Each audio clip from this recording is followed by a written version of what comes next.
2014, en fait, on travaille beaucoup sur la partie recrutement social. Donc, on développe un nouvel outil qui permet en fait aux recruteurs, aux chargés de recherche et plus globalement en fait à l'ensemble des managers de tirer profit de leur réseau de contacts. C'est un peu ce qu'on appellerait le talent relationship management. C'est un des grands axes 2014. Un autre axe, c'est aussi de mettre à disposition une nouvelle plateforme d'accueil des utilisateurs, un peu ce qu'on appelle les UXP, User Experience Platform. Troisième axe concerne toujours le cœur historique de Talentsoft, ce qu'on appelle le référentiel emploi, les fiches emploi.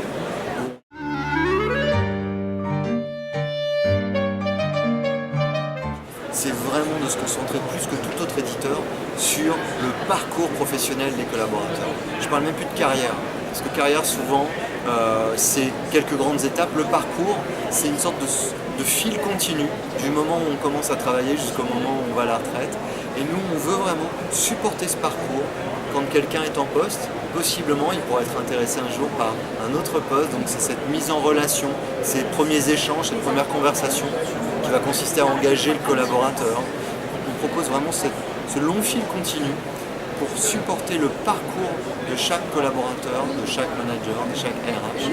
Et c'est le fait d'être très orienté sur la notion de parcours plus que de performance qui plaît à nos clients.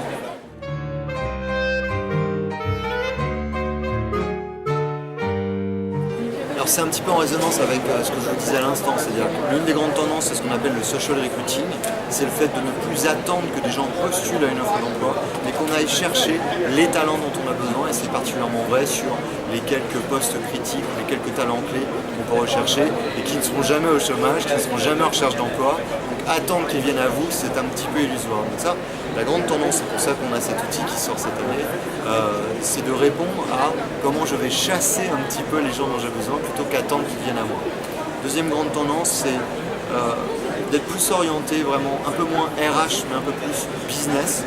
Et ça veut dire que la RH doit se fondre dans la gestion de projet pour que quiconque ait une question sur un projet donné puisse y répondre grâce à des informations fournies par les RH. C'est une grande tendance finalement. Et la troisième grande tendance, le big data dont on parle partout, mais nous on va à contre-pied. On croit davantage au little data.